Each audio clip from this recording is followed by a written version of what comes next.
Bonjour à tous, j'espère que vous allez excellemment bien. Aujourd'hui, on se retrouve pour parler du Dakar. Ça va être l'un des moments importants du mois de janvier. Au niveau sportif, eh bien, on va revenir un petit peu sur le parcours. On verra la liste des concurrents, les différents favoris des différentes catégories. Et puis, on parlera de toutes les catégories. Il y en a une en moins cette année. Par rapport aux dernières éditions. Il y a eu une petite modification et puis on parlera voilà, de toute cette épreuve du calendrier des championnats du monde des rallye raids. N'hésitez pas à vous abonner à la chaîne, à réagir dans les commentaires, à mettre un pouce bleu, à partager la vidéo sur les réseaux sociaux, notamment auprès de vos proches, si vous pensez que ça peut les intéresser. Dans les commentaires, n'hésitez pas à me dire ce que vous pensez du parcours de cette année, quels sont vos favoris, par exemple dans les différentes catégories, dans les catégories majeures. Et puis, n'hésitez pas également à faire un super thanks, ça c'est seulement si vous en avez les moyens. Puis si vous voulez me soutenir, deuxième solution, c'est une solution gratuite, c'est de cliquer rapidement sur les notifications, sur les miniatures. Alors le Dakar 2025 sur la chaîne, ça va être très simple. Il y aura un débrief tous les soirs de la journée. On reviendra sur le classement des différentes catégories et on reviendra sur toutes les catégories. On essaiera de faire ça aux alentours de 18h, voilà, tous les soirs. Donc voilà, un rendez-vous à 18h. Il y a le Vendée Globe. On va reprendre les rendez-vous un petit peu plus tôt pour le Vendée Globe. Se remettre un petit peu, voilà, pendant 15 jours, ça a été un petit peu les fêtes de fin d'année, donc les horaires ont été un petit peu décalés, mais on va revenir à du Vendée Globe un petit peu plus tôt. Et donc pour faire ce Dakar, vers 17h, 18h, et puis présentation cyclisme, pour l'instant on s'en fixe une par jour, on verra si on accélérera par le rythme par la suite, mais déjà une par jour du côté des présentations d'équipe, donc ce qui fait déjà quand même 3 vidéos dans la journée, c'est quand même un minimum, ce qui fait donc déjà un sacré bloc pour ce mois de janvier. Il y aura peut-être même des jours à 4 vidéos, donc là ça va être costaud. On va commencer tout de suite par le parcours de cette édition. Parcours donc en Arabie Saoudite encore une fois, un seul pays traversé du côté de l'Arabie Saoudite. Nouvelle ville de départ, hein. On avait eu Alula notamment dans les villes de départ. Alula qu'on retrouvera notamment du cyclisme au mois de février pour le Alula Tour. Et puis on partira cette année de Bicha. On passera à Riyad et on terminera à Soubeta avec encore une fois du désert, hein, comme on a l'habitude, des cailloux aussi, et puis des longues étapes sur ce Dakar. Ça c'est la particularité de ce Dakar, des étapes plus longues encore que les années précédentes. On va avoir notamment une étape de 1000 km, c'est la 48 heures chrono, donc le chiffre est un petit peu biaisé, mais on aura des étapes facilement entre, pas mal d'étapes entre 830, 850, voire 880 km. Donc voilà, des longues journées, parce que certes vous avez les spéciales chronométrées, donc là du côté des spéciales on est entre 450, 500 km, sauf sur certaines étapes, mais en moyenne on est dans ces eaux-là. Et sauf la 48 heures chrono, mais qu'en fait c'est une double journée. Par contre, vous avez des liaisons et il y aura quand même du kilométrage à chaque fois. Donc ça va faire extrêmement mal aux concurrents, avec une première semaine qui va être assez longue. Donc départ depuis Bichat, ce qui n'est pas marqué là sur votre parcours, le 3 janvier prologue. C'est pour ça qu'on fait la présentation si tôt. Le prologue qui ne crée pas d'écart du côté du classement général, hein, contrairement à un prologue dans le cyclisme. Là, le prologue ne servira juste à placer les concurrents sur la piste, et surtout, je crois que ce sont les 10 premiers ou les 15 premiers du classement, je crois que ce sont les 10 premiers du classement qui auront le droit de choisir leur ordre de départ, ce qui peut être un véritable avantage pour certains concurrents. Donc si vous partez... Si vous remportez par exemple le prologue, eh bien vous avez le droit de partir 10e par exemple de la spéciale, donc vous avez déjà des traces, et là c'est un avantage. Parce que je rappelle que celui qui gagne l'étape, donc l'étape du 4 janvier par exemple, doit ouvrir la route le 5, donc ça va avoir son importance très vite. En sachant que cette année, autre particularité de ce Dakar, c'est que vous avez 5 ou 6 étapes qui sont... avec parcours séparés entre auto et moto. D'habitude, Dans les Dakar précédents, vous aviez les parcours auto et moto qui sont les mêmes, souvent, à part sur quelques passages ou sur une étape en particulier où les motos ne faisaient pas la trace. Pourquoi? Parce que les motos partent en premier, font la trace normalement pour les autos. Ce qui fait que la navigation en auto peut être un petit peu plus simple parce que vous avez déjà des traces, même si parfois il faut quand même se méfier parce que les traces peuvent vous induire en erreur. Là, la particularité sur quand même, encore une fois, un bon tiers du parcours, c'est que les autos n'auront pas les traces des concurrents motos car les parcours seront différenciés. Ce qui va permettre aux motos et notamment aux amateurs de rouler un peu plus en sécurité. Parce que quand vous êtes rattrapé par les voitures, mais par les camions, ça peut être un petit peu dangereux. Et ce qui va permettre aussi d'avoir une course beaucoup plus tendue, parce qu'il va falloir être bon en navigation, et que ça, du côté des copilotes, ça va être un sacré travail, surtout que maintenant, j'appelle depuis plusieurs années, nous n'avons plus le roadbook papier. Je rappelle que sur les Dakar précédents, avant l'Arabie Saoudite, on recevait les roadbooks la veille, au soir. On pouvait les étudier pendant toute la soirée. Il y avait notamment dans les équipes des spécialistes en cartographie et ça a facilité un petit peu le travail. Désormais, les roadbooks sont connus 10 minutes, un quart d'heure avant le départ de la spéciale. Et donc, c'est un petit peu différent dans l'affaire. Donc, première spéciale autour de Bichat, le 4 janvier. Donc, ça sera samedi. Et ensuite, très vite, dès le lendemain, on attaquera la fameuse 48 heures chrono, donc le même principe que l'an dernier. La 48 heures, il va falloir faire plus de 1000 km sur 2 jours. À 17 heures, le premier jour, donc dimanche, 5 janvier, à 17 heures, tous les véhicules, on va dire, s'arrêtent. C'est-à-dire que vous avez des points de contrôle à plusieurs endroits, et en fait, s'il est 16h50, on ne vous laisse pas repartir. C'est-à-dire que votre chrono s'arrête à ce point de contrôle-là et vous redémarrez le lendemain depuis ce point de contrôle. C'est une nuit qui est très particulière parce que c'est une nuit à la belle étoile, c'est-à-dire sous tente avec ration de survie. C'est-à-dire que vous n'avez pas c'est une ration militaire, on va dire, qui vous est donnée par l'organisateur. Donc c'est un petit peu une étape à la route. On se souvient que l'an dernier, notamment chez les camions, ça avait joué le classement général dès la fin de la première semaine. Donc il faudra se méfier de cette 48 heures chrono qui arrive beaucoup plus tôt que l'an dernier. L'an dernier, c'était la veille de la journée de repos. Cette année, ça arrive dès le deuxième jour de course. Du côté de cette 48 heures chrono, et surtout, encore une fois, difficulté, c'est que c'est une étape qui est un peu plus longue que l'an dernier. Parce que c'est vrai que l'an dernier, la plupart des concurrents avaient fait, des concurrents expérimentés, avaient fait une grosse première journée et avaient eu une deuxième journée beaucoup plus courte.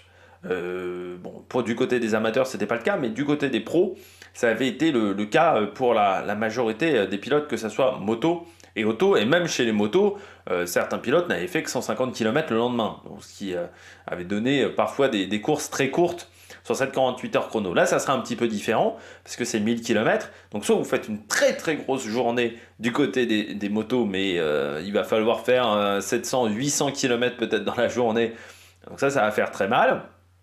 Soit vous êtes obligé de faire 2 journées équilibrées, c'est-à-dire qu'il y aura 2 journées à 500 km, et ça va faire mal aux pattes aussi du côté des concurrents. Donc cette 48 heures chrono, elle arrive d'entrée. Je rappelle également, particularité de la 48 heures chrono, pas d'assistance. Donc vous devez vous démerder en termes de réparation. Donc c'est toujours très compliqué, la 48 heures chrono, encore plus avec cette nuit à la belle étoile. Particularité aussi par rapport à l'année dernière, c'est que cette 48 heures chrono, vous n'avez pas la journée de repos pour récupérer. Dès le lendemain de cette 48 heures chrono, on a une très longue étape, 876 km je crois de tête, entre Bichat et Al-Nakia. Alors certes, c'est pas 876 km de course, c'est entre 450 et 500 encore une fois pour cette étape-là, mais le lendemain. C'est-à-dire qu'on n'aura pas une journée de récup comme l'an dernier, ou pour les pilotes de pointe qui auraient eu des journées difficiles. Non, là il n'y a pas cette possibilité-là, pour les pilotes mal moto aussi. Il n'y a pas cette possibilité-là. Donc ça va être très compliqué entre Bichat et El Nakia. Ensuite, on part de El Nakia pour aller à Alula. Là, c'est une étape marathon. Donc, en fait, à Alula, ça sera une nuit, alors pas à la Belle Étoile, mais il n'y aura pas les équipes d'assistance pour vous aider. Donc, c'est-à-dire que c'est un peu comme la 48 heures chrono, mais avec plus de confort. Donc, du côté de cette étape marathon, alors, on n'est pas dans les coins les plus compliqués normalement d'Arabie Saoudite, mais quand même. Elle arrive juste avant la journée de repos parce qu'en fait il y aura 2 étapes à faire, donc Nakia Alula et ensuite Alula Hail qui sera donc le lieu de cette journée de repos. Donc vous voyez une première semaine très compliquée avec une étape marathon, une 48 heures chrono, donc ça va faire mal au niveau des concurrents, mais aussi au niveau des machines. Et vous savez que vous n'avez pas le droit de changer toutes les pièces, notamment du côté des motos. Donc il y aura peut-être des pénalités qui vont arriver pour les concurrents qui seront obligés de changer de moteur. Donc ça veut dire que la fiabilité va être très importante sur ce Dakar. On attaque la 2e semaine, et alors cette 2e semaine, elle est sous le signe de l'Anti-Quarter. Donc vous savez, ce désert de sable à perte d'horizon, hein. Et avec des nouvelles villes, notamment Al-Douadimi. Faire attention à l'étape de Al-Douadimi à Riyad, parce qu'à Riyad, il y a toujours beaucoup de trafic. Donc il faut faire attention de ne pas se faire rentrer dedans en liaison. Parce qu'en plus, à Riyad, les gens d'Arabie Saoudite, le permis de conduire est un petit peu particulier. Donc en fait, le code de la route saoudien est assez laxiste, on va dire. Donc c'est toujours très compliqué. Et puis ensuite, le final du côté de Soubeta qui clôturera donc ce Dakar le 17 janvier. Donc une première semaine très dure en termes de fiabilité pour les véhicules, mais je dirais peut-être un peu moins dur en dune. Par contre, il y aura des cailloux. Et la 2e semaine, là, c'est de la grosse dune avec de la navigation aussi, ce qui va rendre les journées très compliquées au niveau de la navigation sur cette 2e semaine avec des équipages qui seront déjà fatigués. Donc un Dakar dur, costaud, mais j'ai envie de dire comme on est habitué à avoir ces dernières années avec David Castera. Depuis qu'on est en Arabie Saoudite, je dirais que même la première édition était déjà assez costaud, sauf on va dire en termes de kilométrage. Ça fait quand même depuis 3 ans qu'on a des éditions qui sont très dures en termes de parcours. 2025, c'est bien corsé, surtout avec cette 48 heures chrono qui arrive très vite au niveau du parcours. Particularité également cette année, c'est que tous les concurrents normalement sont avec des carnets de notes, des carnets de notes électroniques. Donc c'est-à-dire qu'il n'y a plus de roadbook papier. Avant vous aviez encore les pilotes de la catégorie Rallye GP qui étaient avec des roadbooks papier. Je crois que désormais ils sont en roadbook numérique, ce qui peut parfois avoir des petits soucis parce que c'est pas encore totalement fiable. Si vous avez vu notamment les vidéos de Benjamin Mello du côté du rallye du Maroc où son copain Bouzig a eu pas mal de soucis sur une étape avec le roadbook qui déconnait, et il y a eu Charlie Epps aussi, je crois, l'année dernière sur le Dakar avait eu des petits problèmes de roadbook également. Pour ceux qui suivent ces vidéos là du Dakar, qui sont toujours très intéressantes, et parfois on en apprend plus que sur les vidéos de la chaîne L'Équipe, surtout que cette année, du côté de la chaîne L'Équipe, il y aura encore France Piron qui ne connaît pas le Dakar, donc c'est quand même problématique. Alors il y aura Luc Alphand, ça me fait un peu chier quand même qui est Luc Alphand, avec sa passion pour la chasse. Et vous avez Daniel Elena aussi qui sera en plateau. Mais bon, on sait très bien qu'avec France Piron, on sait déjà comment ça va se passer. Et puis avec, alors Mylène Dorange, ça dépend. Des fois, il y a des fois c'est très intéressant, des fois c'est nul à chier, ça dépend. Il n'y a pas d'entre-deux. Mais France Piron, ça va être encore les séquences un peu... oh, je suis candide. Les trucs qu'on donnerait jamais à faire à un mec en termes de journalisme. En passant. Tiens, c'est quoi ton équipement, Benjamin Mello? Voilà. Oh, tu mets un casque, incroyable. Donc voilà. Le genre de truc qui m'énerve énormément parce qu'on peut intéresser les gens, leur faire découvrir le rallye raid sans être obligé de faire ce genre de choses, un peu de plantes vertes. On passe à la liste des concurrents de ce Dakar. Alors les concurrents de ce Dakar 2025, on va déjà parler des catégories. Comme je vous ai dit, il y a une catégorie en moins. Fini les quads. Les quads ne sont plus au Dakar. L'année dernière, il y avait encore une catégorie de quads, c'est-à-dire qu'on avait moto et quad. Désormais, on n'a plus que moto. Les quads ne sont plus autorisés sur le Dakar. Pour une raison extrêmement simple aussi, c'est qu'il n'y avait plus beaucoup de concurrents au départ. Même si on a eu des belles bagarres, hein, c'est vrai que la catégorie quad, depuis l'Amérique du Sud, on a vu souvent des belles bagarres pour le classement général, mais c'est vrai que ces dernières années, depuis qu'on avait quitté l'Amérique du Sud, on avait un peu moins de densité, surtout que certains étaient partis sur les SSV aussi, et c'est vrai que on voit ces dernières années que pas mal de concurrents vont sur les SSV, vont sur d'autres catégories, et que les motos aussi, le quad en fait ça coûtait aussi cher qu'une moto, mais en étant moins performant, et en termes de visibilité c'était un petit peu compliqué. Même pour un Alexandre Giroud par exemple qui avait gagné le Dakar, en termes de visibilité c'était pas grand chose, ce qui fait que c'était souvent des programmes amateurs. Et donc il y avait 14-15 quads grand maximum, et c'est vrai que l'année dernière très vite on était passé sous les 10 au classement, et en gros il y en avait 2 ou 3 qui se bagarraient pour la victoire, les autres étaient à plus de 4 ou 5 heures. Donc cette année c'est fini les quads. Toujours la catégorie Dakar classique, toujours la catégorie aussi nouvelles énergies, la catégorie M1000, parce qu'en fait les concurrents ne vont faire que 100 km par jour, c'est des classements qui sont un petit peu différents. Donc la catégorie d'escar classique, et puis du côté de des catégories Elite, on a moto, auto, camion et Challenger, donc qui sont des SSV modifiés, donc des side-by-side véhicules, grosso modo des petits buggy, et puis les SSV classiques qui eux sont des véhicules qui ne sont pas modifiés ou très peu modifiés par rapport à ce qu'on peut trouver en série dans ces catégories-là. On commence avec la catégorie moto, catégorie qui est bien fournie. Vous avez plusieurs sous-catégories dans la catégorie moto. Comme vous pouvez le voir, vous avez la catégorie là un petit peu en doré. Ce sont les rallyes GP, donc ça c'est ce qu'on pourrait dire la catégorie un petit peu élite. Il y a une catégorie rallye GP, une catégorie rallye 2. C'est un petit peu compliqué à comprendre parce qu'en MotoGP, MotoGP, Moto2, Moto3, les Moto2 ne sont pas des MotoGP. Là, ce sont les mêmes véhicules, ce sont des 450 cm3. La seule différence, c'est qu'en rallye GP, grosso modo, vous faites tout le championnat du monde et vous êtes surtout parmi les pilotes élites. Mais en rallye 2, on retrouve aussi des bons pilotes, mais qui sont un peu plus amateurs. C'est un peu ça la différence, sauf qu'en fait, entre un Bradley Cox et un Romain Dumontier, ou certains autres pilotes qu'on retrouve dans l'équipe, on va dire amateur KTM, c'est un peu plus compliqué. Vous avez une dernière catégorie, c'est ce qu'on appelle le Original by Motul. Si vous suivez les vidéos de Benjamin Mello, c'est la catégorie malle moto, tout simplement. Donc là, c'est très simple. Vous avez une moto, une malle, tout doit rentrer dans la malle au niveau des pièces, sauf les pneus qui, eux, sont à part. Et en gros, vous avez une malle avec tout votre équipement pour réparer la moto et pas plus.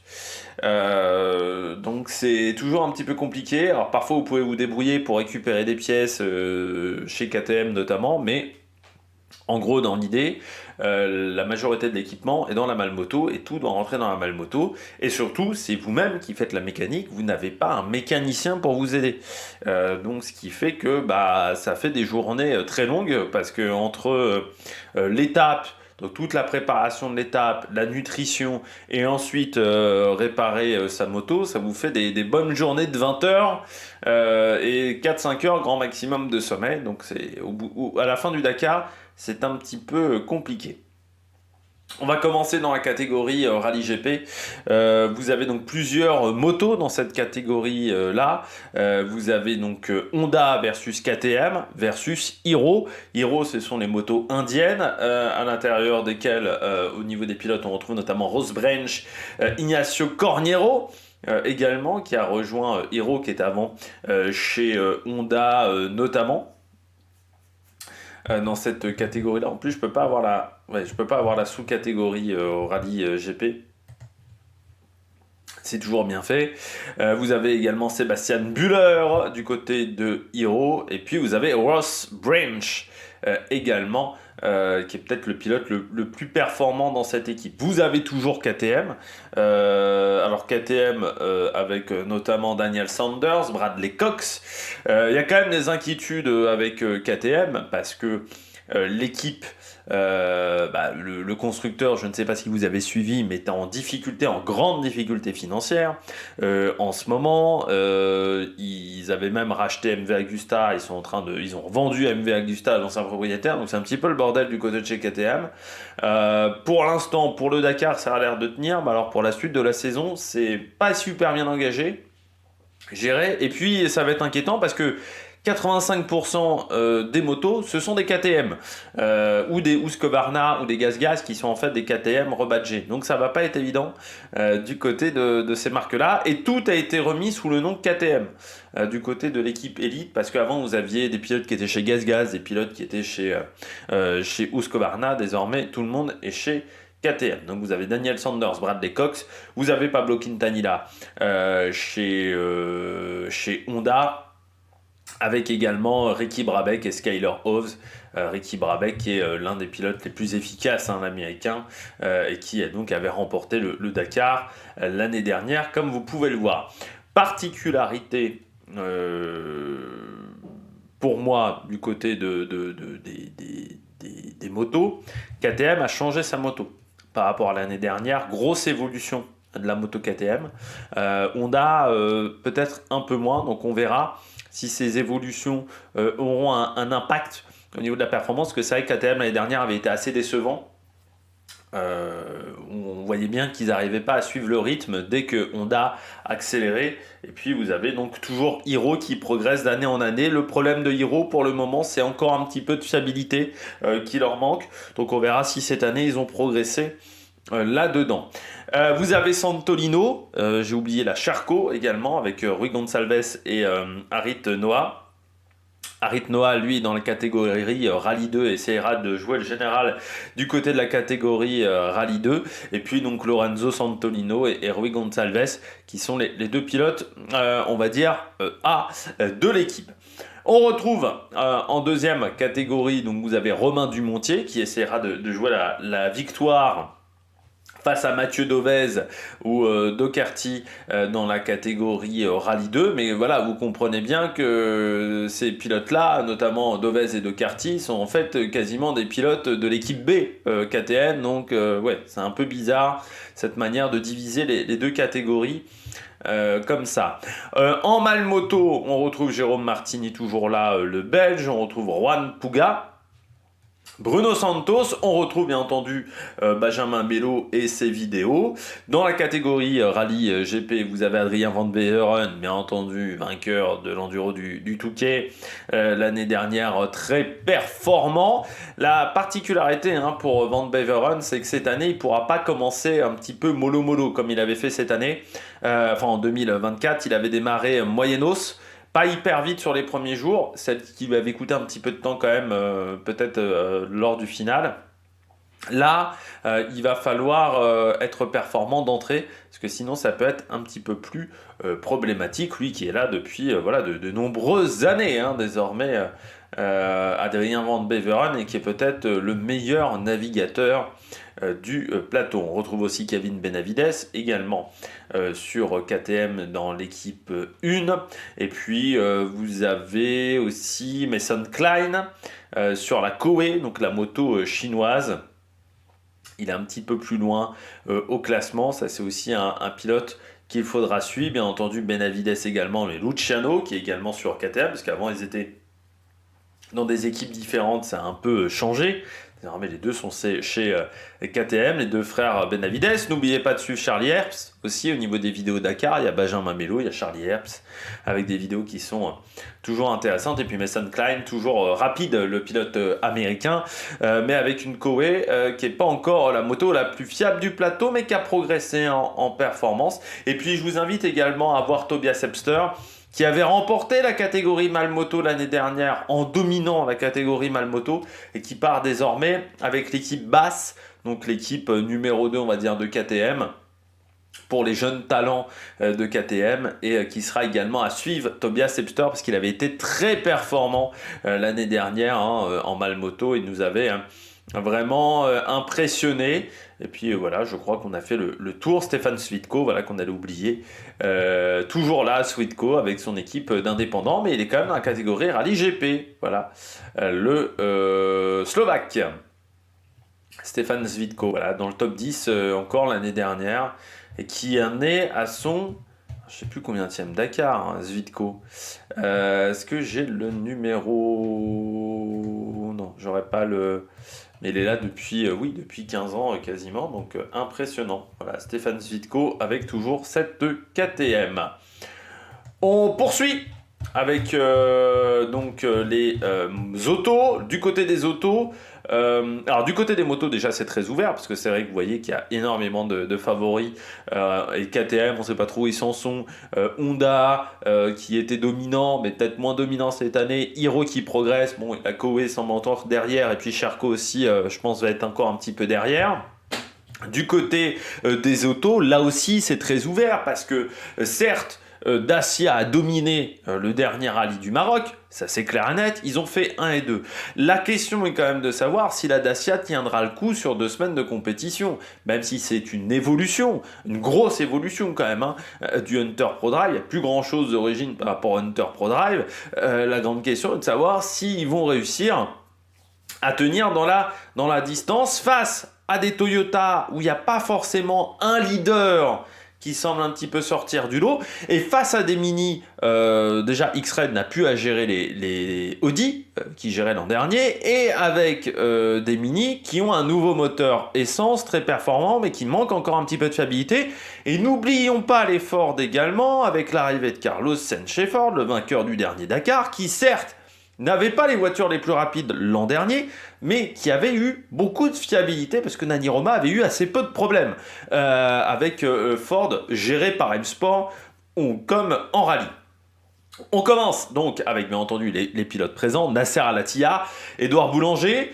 Depuis l'année dernière, il est dans l'équipe ProDrive. L'année dernière, son Dakar avait été très compliqué. Changement de copilote, il a récupéré en fait l'ancien copilote de Stéphane Peter Hansel qui, lui, n'est pas sur ce Dakar pour la première fois depuis 30 ans, qui fait la Africa Eco Race en moto sur une Yamaha. On verra ce que ça donnera. Je ne sais pas si on arrivera à avoir facilement les informations, mais il sera sur la Africa Eco Race. Et donc Nasser Al-Attiyah, lui qui est sur ce Dakar pour essayer de retrouver son bien, parce que c'est un peu son bébé, le Dakar, à Nasser Al-Attiyah depuis 2010. Donc voilà, il essayera de retrouver la victoire avec Édouard Boulanger. Parmi les Toyota, on retrouve Yazid El Araji, toujours là le Saoudien, toujours très rapide, vainqueur cette année de la Coupe du Monde des Rallye Raid, je crois pas me rater quand je dis ça. Bien entendu ça va pas être indiqué, mais voilà qui a été régulier sur les grandes courses. C'est un pilote qui est plutôt très régulier du côté de Yazid El Araji. On retrouve aussi Lucas Morales, Seth Quintero, le jeune américain qui était ultra rapide l'an dernier. Avec du côté de chez Mini, Guerlain Chichrit. Alors il y a beaucoup d'interrogations autour de Guerlain Chichrit. On parlait de KTM qui a des problèmes financiers. Guerlain Chichrit aussi a des problèmes financiers. J'ai lu notamment un article du Dauphiné.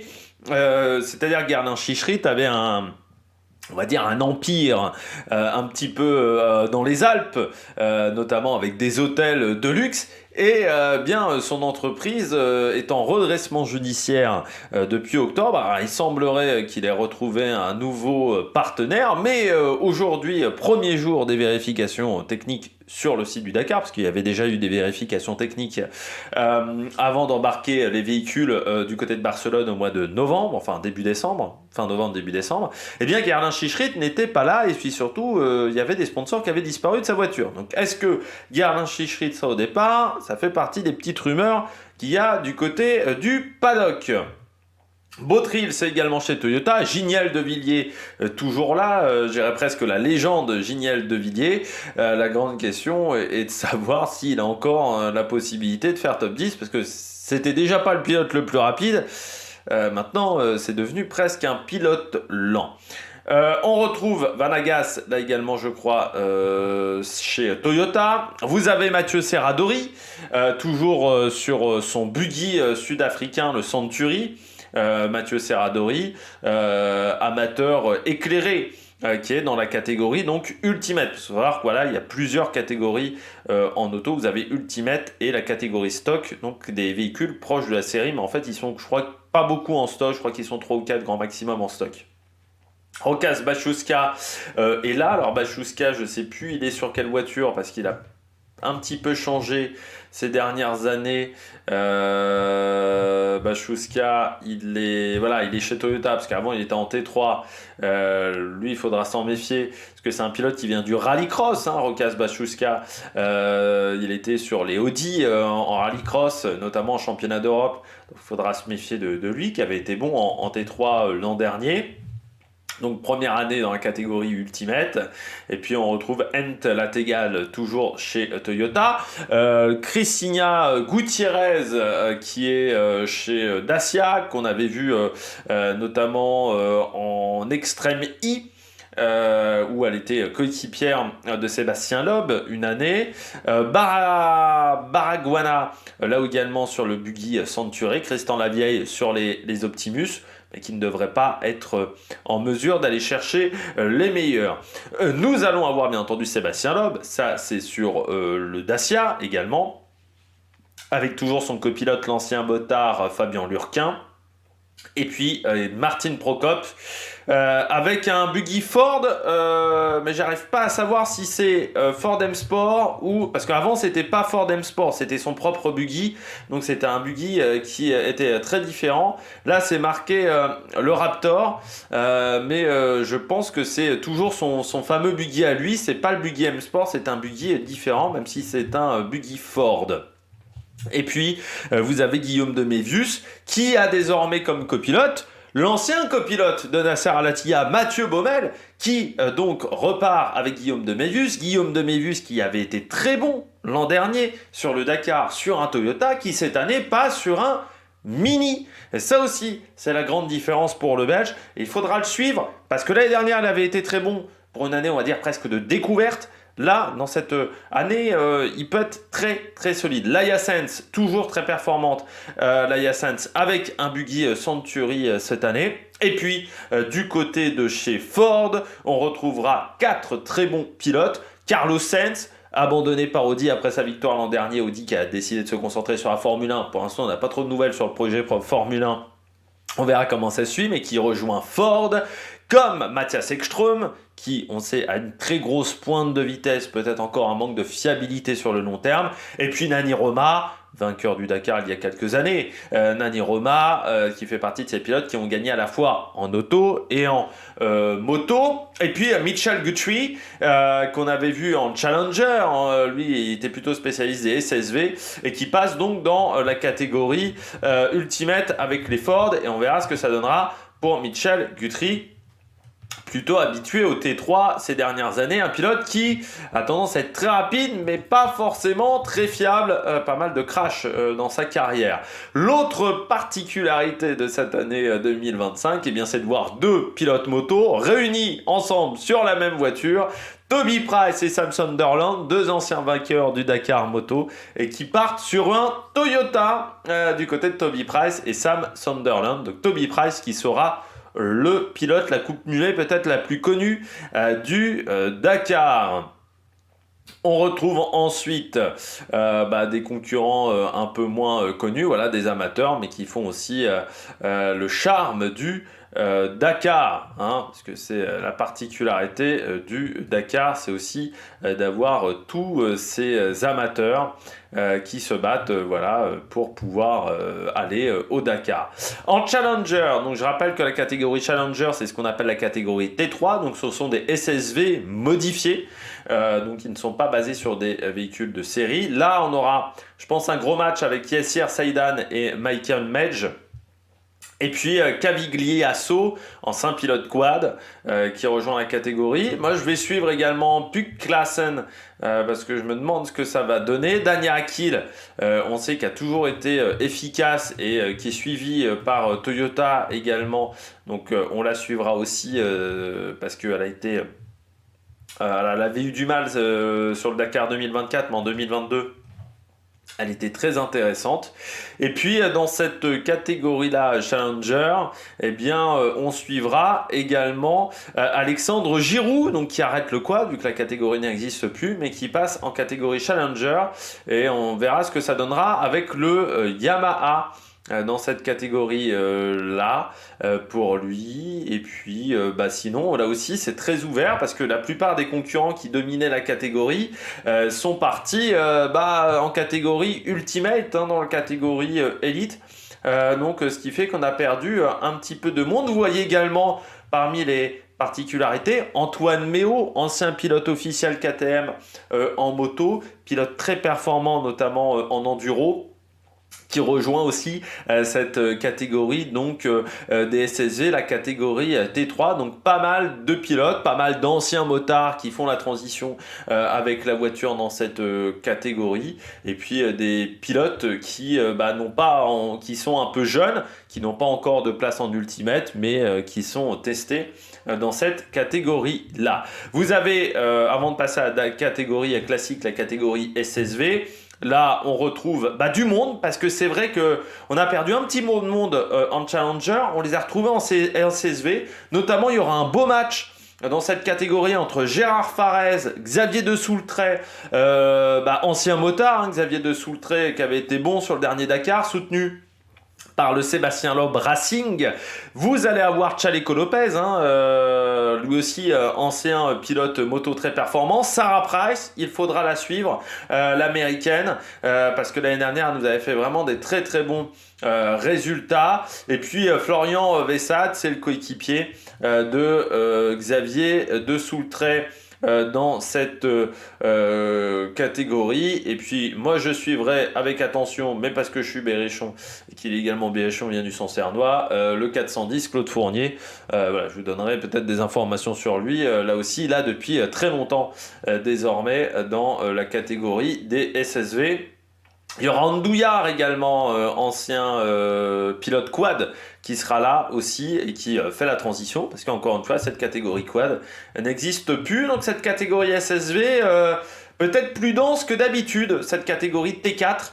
Avant, d'habitude, c'était plutôt la catégorie T3 qui était très très dense. Là, c'est plutôt la catégorie T4. Et puis, il y aura également Jérôme de Sadler, le 403, qu'il faudra suivre. Et puis, en camion, qui arrivera à battre Martin Machy, qui avait dominé le Dakar l'année dernière, vainqueur avec une marge assez formidable sur ses adversaires. Et bien, on retrouvera encore Alex Lopreis avec son Tatra, et puis les Iveco qui seront là aussi, avec Vandenbroucke notamment, qui est toujours là et qu'il faut toujours suivre. Michel Vandenbroucke, parce que c'est vrai que ça a été un pilote qui pendant longtemps a été chez Renault et qui est passé chez Iveco et qui a eu des résultats, notamment l'an dernier, avec une 3e place. Mais là aussi, un peu moins peut-être de densité qu'à une époque dans la catégorie camion. On suivra également Anya Van Loon, qui avait été très performante l'année dernière.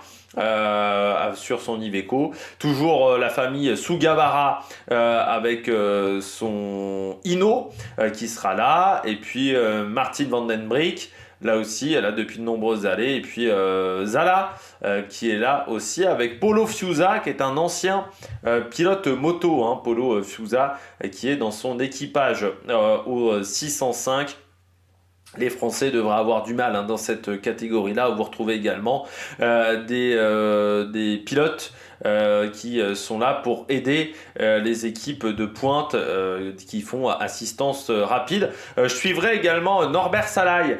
Pourquoi Norbert Salaï ? Parce que si je ne me trompe pas, c'est un pilote qui fait également de la course en camion, mais en circuit. Donc c'est intéressant de voir ce que ça peut donner, Norbert Salaï, même si il n'aura pas forcément le meilleur véhicule. Et puis Antoine Witz, pilote débutant du côté du Soluran Racing.